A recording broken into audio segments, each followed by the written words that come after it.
these little bitty countries that we are. With my own personal understanding of my history, I do know, coming from Southern Africa, I am from some very powerful kingdoms. That was before Rhodesia.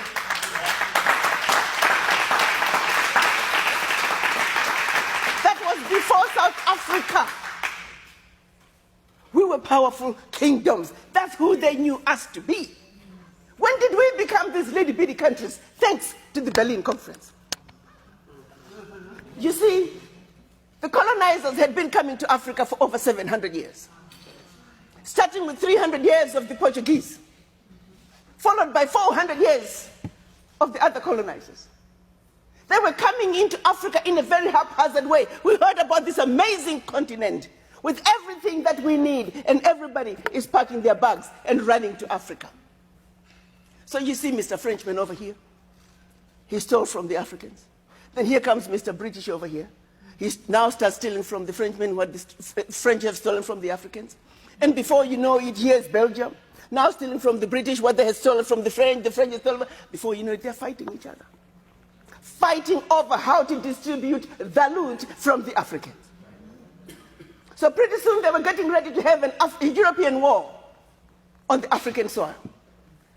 The then Chancellor of Germany, Bismarck, realizing they're getting ready to have a European war on the African soil, called his sidekick, who by then was having havoc in the Congo, King Leopold. He said, let's bring all colonizers together. Let's meet in Berlin, Germany. Let's organize ourselves so we can effectively loot from these monkeys. So it was in 1884, from November to 1885 in February, they met in Berlin, the colonizers, not to see to it that Africa prospered. They met in Berlin to organize themselves so they could effectively loot from the Africans. They also met for another reason. They also met to organize themselves so they can make sure that Africa and her children are forever defeated and dominated. 135 years later, 2019, nothing has changed.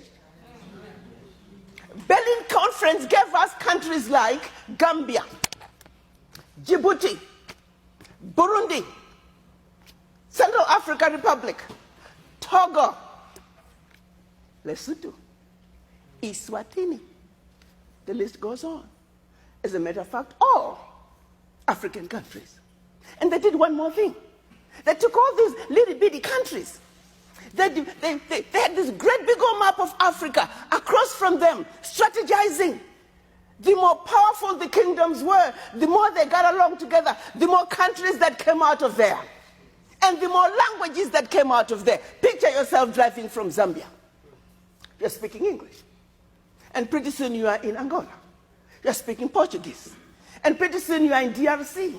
You're speaking French. Pretty soon you are in Equatorial Guinea. You're speaking Spanish. Pretty soon you are in Cameroon. You're back English. Northern Cameroon, French.